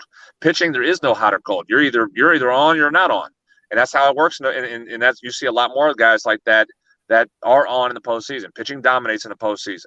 So I think you're going to find some ways that these teams are going to, especially the teams that are on the bye, the Astros, Yankees, Dodgers, and hopefully potentially the Braves. And still right now we're still waiting for that one.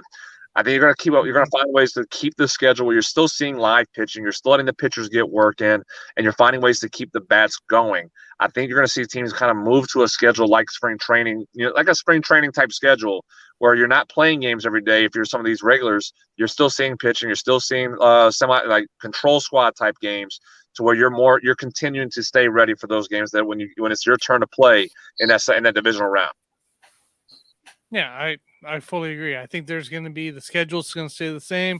It's going to be treated like I don't want to say like all-star break by any means, but you got those couple days in all-star break where you get some rest in, but essentially you're working before and after, just making sure you're ready to go into that next game that comes on the schedule. So yeah, I agree with you. I think the schedule stays the same, practice stays the same, and I'm not too concerned about guys like the Dodgers or even Houston here of having to go cold all of a sudden.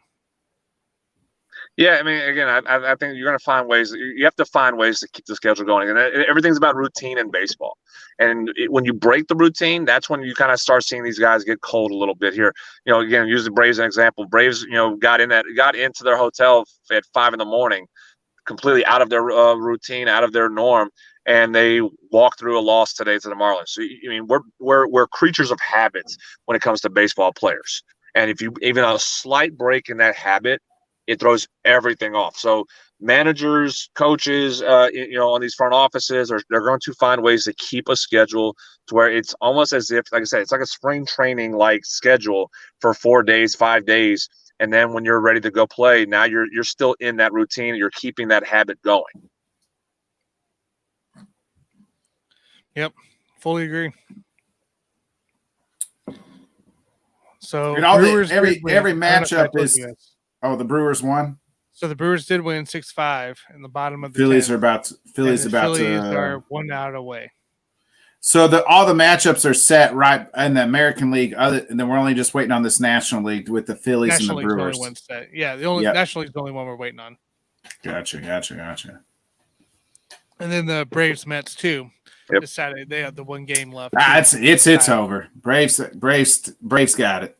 Don't jinx us, Cubs. Don't Cubby. I might have just gave you the Bodkins KOD, but you know what I mean. You're done, Jonathan. You're done. God. Here's your wild card. Oh, man, come on. The Wrigleyville curse, you're going to give it to us right now? Hey, there is a thing called the Bodkins KOD. So, I mean, the Indianapolis Colts now. Yeah. I haven't even gone and bought champagne yet. I'm waiting to make sure that we get the win before I go buy the bottle of champagne and crack it open. I mean, that's how serious I am about making sure we don't jinx it. I feel you. I've been there. I'll tell you a quick story. I bought like 5 bottles of champagne during the World Series, and I had them all sitting in the refrigerator the entire game 5 that was in Atlanta. I pulled them out in the 6th inning. I think I put them out in the 6th inning, and all of a sudden I feel like I was like second guessing myself. Should I have done this? And sure enough, we ended up losing game 5, and I'm like, crap. So I made sure that the game 6 rolled around. I left those bottles in the refrigerator until the final out was made. I said, all right, now let's go. Let's pull them out now. Oh, man. Yeah, you got to be careful in that stuff. You don't want to say the wrong words or anything. We're on an 11 pitch at bat right now, by the way, going to play with Dubon up to bat on Eflin. So 11 pitch at bat. See if we get the final out or not. Let's go ahead and talk about your Saints real quick before we get out of here. I mean, tough loss there. The old double doink in, in London. 61 yards. I mean, that game. But I mean, credit to the Saints because that game should have been a lot worse, right? I mean, no your boy Jameis Winston, no Alvin Kamara, no Michael Thomas. But hey, you know what? Andy Dalton played pretty well. I think I would go with Andy over Jameis the rest of the season because he ain't going to beat you. He ain't going to lose you games. Yeah, I mean, I'll be honest. I did a show earlier or at the end of last week, and I did predict the loss. I predicted, and I agree. I predicted it was going to be a 27-14 loss for the Saints. It should have been, yeah. Just because of the weapons that we didn't have. I didn't have a lot of confidence in what was going on. And I feel like, as I said, there's an identity crisis with the Saints right now. And I was happy we brought we got the coaches that we have and that kept them in house. Dennis Allen being the head coach, you keeping Chris Richard and Ryan Nielsen as D coordinators, Pete Carmichael. I was happy about it, but at the same time, I was wondering, is there going to be an identity crisis because it's Sean Payton's system still. You're still having Sean Payton's system with the Dennis Allen hire on defense, with the Pete Carmichael offensive coordinator. It's not Dennis Allen's team still. You're still keeping the Sean Payton culture without Sean Payton there. And I feel like that's an issue right now because you're looking at it. Dennis Allen has an impossible job. Sean Payton's a Hall of Fame coach. You're following a Hall of Fame coach. You got to keep the success of the culture that was built, but you got to find a way to make it your own. And you're not doing that with the same people in house. It's not your culture. It's still Sean's culture. And I feel like that's creating an issue with the identity of this team and how they're performing, how they're playing. At the same time, it's the lack of discipline with this team has reared its head. That it's not necessarily there with Sean. So I feel like there's deeper layers that's going on with the Saints. More so than just talent. I mean, again, it's a very talented team. They showed it even without the three weapons on offense. They're still talented. Defense is still real good, but you have an identity crisis with the team. It's not Dennis Allen's team still. It's Sean Payton's team without Sean Payton there. Yeah, you nailed it right on the head right there. It's Sean Payton's organization and team, but he ain't there calling the plays anymore, and they just haven't looked all that great. But I mean, they're still in that division. The Bucs lost; they're 2-2. So I mean, they can still almost win that division because nobody in that division looks, worth a damn. Yeah, I mean, you're still in it, and again, it's just a matter of can you get the offense going? Can you get healthy? That's the biggest thing. I mean, Kamara with his issues right now, it's not good for him. Where he's never really had a lot of injury history through the last 2 years, so that's a concern, especially that you signed him to a big contract. A 5-year contract 2 years ago. You still got 3 more years after this season of Kamara. Same with Mike Thomas. Mike Thomas. They signed him to a huge deal, and we haven't seen him, but one a game, really. And the problem with both of those, you can't trade either one of them because the dead cap hit is horrendous. You have 30, I think it's 30 million dead cap to Thomas, 25 million dead cap to Kamara. If you trade or cut them, I mean, you're stuck. You're stuck with them. So I feel like this is something that it's going to be a struggle. It's going to be a struggle. And again, it's a talented team. And once they get healthy, if they're able to get healthy, I mean, they're gonna make some noise. But can they do it consistently right now? I'm starting to question the coaching. Can they bring the consistency to this team to be contenders? And I hate saying that. I love the coaching staff and what they've been over the last 4 or 5 years. You know, Pete Carmichael being there for over a decade. But you don't have that leader of the coaches that you had with Sean Payton. And that's the issue right now for the Saints. Very fair. Very fair on that. Yeah. I mean, yeah. I'd say it is down to coaching right now, you know, between not even play calling, like just as a team, like you just said, chemistry, everything. Something's got to come together here. The Saints are still a contender in my eyes especially for that division. But something's got to change. Something's got to change atmosphere wise in the New Orleans right now. Well, you're the favorite as the Seahawks come to town. The surprising 2-2 Seahawks against the Saints. You guys are the favorites at -5.5. Yeah, I think this surprisingly. If there's a game that we've had over the last month to get us right the ship, I think this is the game. Especially in the Superdome, where again you're gonna have the crowd crazy and raucous in the Superdome. So this is a game I think that you can get back to, especially since the defense has been playing. The defense has been playing well. They had a chance to win. I mean, the defense themselves had a chance to win the game in London. Again, I'll call it what it is. Two phantom bad calls that will go against the Saints. It's part of our history with the NFL that we continue to just get taken over by bad calls and everything, but. You have a good defense that can slow down, the running game of Seahawks, make Geno Smith be pedestrian, which is what he really is as a quarterback. You're able to do that, and you can be able to control the game against Seattle. I think that's what's going to be necessary for them. I mean, again, you have a Lions team that put up 40 points. Lions are not world beaters. I mean, it's a good team. They're showing like a good offense. They're not world beaters. So you can put up points against the Seahawks, and allow your defense, which is much better defense than what the Lions have, and you'll be able to control the ball game away from what they are. I mean, I think this is the game for the Saints to really get back on the right track. I don't know, man. Geno Smith's coming in already, killing it. Hey, this guy's showing up like a starter or something like that. Somebody who's meant to start. So I don't know. I'm interested in this game to see how Geno does against the Saints defense, that looking for a rebound after the last couple weeks. So that's my take on it. I don't know. Yeah, I like the 5.5. I'm taking the Seahawks +5.5. Like right now, that's how I feel. I'd probably go to +5.5. Honestly, going to play just because of the way the Saints games have gone the last. I might like the Saints money line, but I'll take give me the Seahawks with the 5.5. 5.5. Yeah, I think Saints win. But it's probably gonna be a Will Lutz field goal, maybe at 60 yards this time instead of 61. I was wondering, is that in a 3-minute span as a kicker kicked back-to-back 60-yard field goals? Man, it was how crazy is that? That game, I mean, it was so close because it bounced off the upright.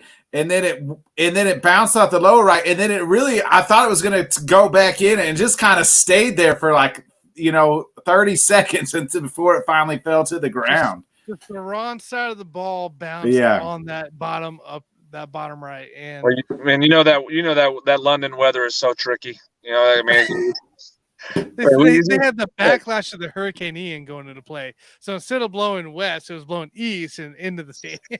Lutz is used to kicking in air conditioning. I mean, not open stadium. It's used to kicking in air conditioning. So I mean, and the AC in the Superdome is always blowing into the uprights. So you never have that kick that just moves all over the place like that. So I mean, credit to Will Lutz. He had that from 60. I think he had it from 64 yards. He had enough distance on it. So I mean, it was a great kick. It bounced, didn't go our way, and that's the name of the game sometimes. That's the NFL for you. Let me tell you It is. That's the NFL. All All right, Jonathan, we'll let you go, man. We'll let you get home, cleaned up, and all that shebang. You got anything going on this weekend? Yeah, we're another back in action. We've had another championship win this past weekend with my 18U team. We've gone back-to-back championships in the organization with my 14U team 2 weeks ago, 18U team this week. We had actually 2 runner-up finishes the last 2 weeks with my 12U team and our younger 14U team. So we've had a lot of success going over the last couple of weeks, and I think we got an opportunity to continue going forward again this weekend with my older 14U team. Their tune-up tournament before we go national in 2 weeks. We have a national tournament we're heading to Houston for in a couple of weeks. So it's more of our tune-up weekend. And then our 12U team's playing in a tournament as well that, it's pretty promising that they can go and compete in. So we've been really hitting it hard right now. The girls have been doing a great job as far as how they're handling everything with what the work they're putting in. We got our boys actually in action as well. Our 12U baseball team is playing this weekend for their first tournament in a few weeks. So lots of action, lots of teams, lots of the kids going at it this week. We're in the heart of our season. This is where it gets really busy for me. I don't sleep very much, and I don't mind it at all. But we're getting a lot of success. The kids are, and it's their success. I can't express how proud I am for what every one of these athletes in the program has done. Credit to them, and I'll continue sharing that credit for what they've been able to accomplish. Wasn't that didn't I see 200 wins? We did. The program? Yeah. 200 wins as an organization. When I started off 2019. We had our very first season and first tournament in September of 2019. So we are right, in that 4th year right now. So 200 wins we were able to achieve this past weekend with our team, with 3 teams, our 10U, 18U, and our younger 14U team all in action. We finished the weekend 11-3 and be able to achieve that 200th wins as well as our 20th top 2 finish. So first place and second place we have as an organization have finished first or second 20 times in 4 years. So not too shabby as well. Again, it's what we've been able to build for these kids. They put the work in. All my job is to teach them, and they go and do it. So I'm excited. I'm so happy. I can't express it enough. But I'm happy for these kids that continue to put the work in and buy into the program and the success that we've had. It's their success. Love it. Love hearing it. Love seeing it. Keep posting it, man. I love seeing your success there with the kids and everything. So I appreciate it. Keep on rocking on, man. Well, hey, we'll talk. Good luck, Jonathan. Week. Keep kicking butt, buddy. With you. Keep going, man. Guys. Hey, I appreciate it a lot, guys. Thank y'all. Yep. Thanks, Jonathan. See ya. All right, guys. We got a quick comment here on the show here. Mentality. What's up, Mentality? Thanks for commenting in. He goes, should I trade Josh Jacobs for McLaurin? He has running backs are Henry, Patterson, James Robinson, Zeke, Singletary, and Jacobs. His wide receivers are Hopkins, Michael Thomas, Devontae, Woods, DK, and Ayuk. Nick, would you trade Jacobs for McLaurin? First of all, I'm still trying to figure out what kind of league this guy's in because he's got a pretty stacked roster here. Like I'm thinking you don't even need to make any moves if you don't want to make moves, dude, because you got enough talent on this team. Here's the problem with your receivers. So I'd keep McLaurin. He said 10-man league. I can tell it's a 10. I'm in one of those leagues too, where I look at my roster. I'm like, I don't even ever need to touch anything in this league. I'm just going to play it when it comes to buys. So I kind of get it. But if I'm you, he has Jacobs, right? So he has Jacobs. So I would almost make that trade because you're looking at your receivers here. You don't know. Michael Thomas has been banged up. He's unreliable just because of his injury history. Hopkins, we know he's out for another 2 games, and then I have Hopkins on my team just sitting there waiting for him to come back as to be my midseason big pickup. And I think D-Hop will be back and he'll be fine.